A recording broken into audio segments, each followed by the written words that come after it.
Morning. That's a fancy introduction, but I guess this is a fancy event. So thank you. It's nice to be here. And I thought we were going to be a panel, but I'm on my own. But I guess this is to introduce the session, which is on basically innovation. I want to just talk a little bit about innovation and then talk a little bit about health. I'm not an expert in health, but since I'm part of an industry association, and that industry association incidentally deals in something like 72 different verticals, we have innovation as an edge in virtually 70 different areas. There is no way forward except innovation, we all know that. But there's something about it that I think we need to understand, which is innovation is seen to be something that governments desire. In India, we announced a decade of innovation from 10 to 20. And governments then say, okay, we're going to put aside money and we're going to do a lot of work and initiatives in innovation. And government does have a role in innovation because in most developing countries, particularly those that came from the old colonial empire, the concept of government laboratories is what basically was the groundwork for any technology development. This is different from what we've seen in the West, where actually innovations have come through the university system. In a lot of developing countries, in India particularly, technology has actually been harbored in government-related laboratories of CSIR, of DRDO, and what have you. But the important thing at the global level that we need to know, and we need to understand, therefore, is that if there's one industry that exemplifies the role of private sector, it's actually technology. This is the one area where private sector has really shown that unless you have commercialization of technology or innovation which is done at some grassroots level or done in some laboratory somewhere, it's not going to get marketed. And therefore the role of the private sector. So even in India, when we talk about this decade of innovation, what we are actually saying is, we are actually inviting the private sector to become part of this whole innovation, thrust, marketing, development, whatever. And we've seen this attempted, but not realized. And that takes me to universal healthcare. It's a wonderful thing. Everybody wants universal healthcare. There's no politician in the world who will say that I don't want universal healthcare. It's the one non-controversial topic around the world. You know, people will talk about education and they'll talk about culture and they'll have conflicts of every kind, but health is the one single area where probably everybody agrees, and universal healthcare is the desire, whether you're in Timbuktu or whether in New Delhi. Now, is it happening? The United Nations wants it. It's all part of an international program, and we in India definitely want it. It's part of India's whole issue of somehow bringing in universal healthcare, which, as you know, has been put in the 12th five-year plan. But are we getting there? And I'm sure you've discussed this already yesterday, and all the other experts which have come forth and sort of spoken to you about this whole matter. You would actually have seen that in India, we're actually witnessing a slide. Actually, the amount of money being put in by government is witnessing a backward movement. We wanted to go to 3% of GDP and we are down to 1%. And that speaks not just of healthcare, and this is the important point we need to all understand. That speaks for the economy as a whole. Please don't think that health has been chosen and picked up, oh, let's cut our expenditure on health. It's across the board. India has had a financial crisis for the last 3 years, and maybe 5 if you look at it in the global context. The whole world has gone through a global crisis of various kinds, and governments do not have the money to put in.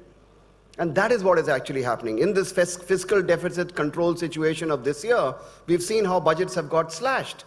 And they have got slashed in the social sector also, in education and in health. Yes, we've announced in here that we'll have universal health care and we'll have universal education and right to education, and someday there will be a right to health also.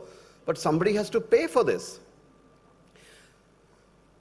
The fact that we have to do it, and the fact that we don't have money enough to do it, leaves us only with one option. And that option is innovation. In India, we all know the word, it's called jugaad. Jugaad is a way of adapting to a situation where you don't have the resources to manage in a particular situation and you bring it. It's not the optimum solution. Please don't think that I'm saying that jugaad or this temporary management is an optimal solution. It's not. But it's something that we have to resort to because that's the only way to go forward. Now, the interesting thing is that in India, we are seeing a real spurt of innovation and startups at the grassroots level. This is a new thing we are seeing now. We're seeing this in the last 5 to 10 years. Today, if you ask the average young kid who's coming out of an engineering college or who's coming out of an IIM, his first preference is going to be a startup. His first preference is no more working for someone else.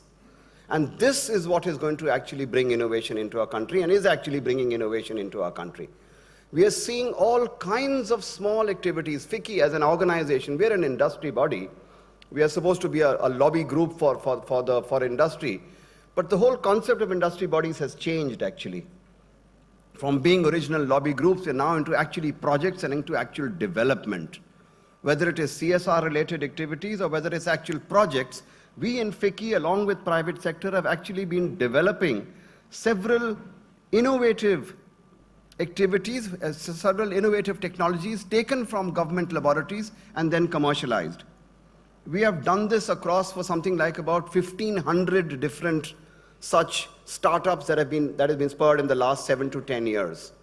And this is the way forward. Even in our health sector, which Sangeeta Reddy ji runs for us, it's a tremendous amount of work that has actually happened in seeing what is the ground level of innovation that can be actually helped to scale up. Because we all know, we talk about the scaling up issue, we all know that unless we have the ecosystem that supports it, it's not going to happen. Government, private sector, everybody's working towards it in some manner, and we in our own way as an industry association have been trying to chip in also in that particular area. We have organized sandbox sessions, boot camps. We've released a white paper on reinventing affordable and universal healthcare through innovation. This came out just a few months ago, and it's very similar to the topic that's being discussed today, where what we actually did was we picked up certain innovative ideas which have already been commercialized and said that here are examples. But the whole issue is, and this is what we always talk about, how do these examples become the norm? We can have examples galore, and we are a very large country, 1.2 billion. There must be thousands of such examples. But how do we get them going? How do we get them into an ecosystem which promotes this whole thing to happen? And you, in your discussions today, is actually going to be looking at this. You're going to look at international examples of Biosense, World Health Partners, Super Gamma systems. All of these are examples which are also featured in the report which has been submitted to you today.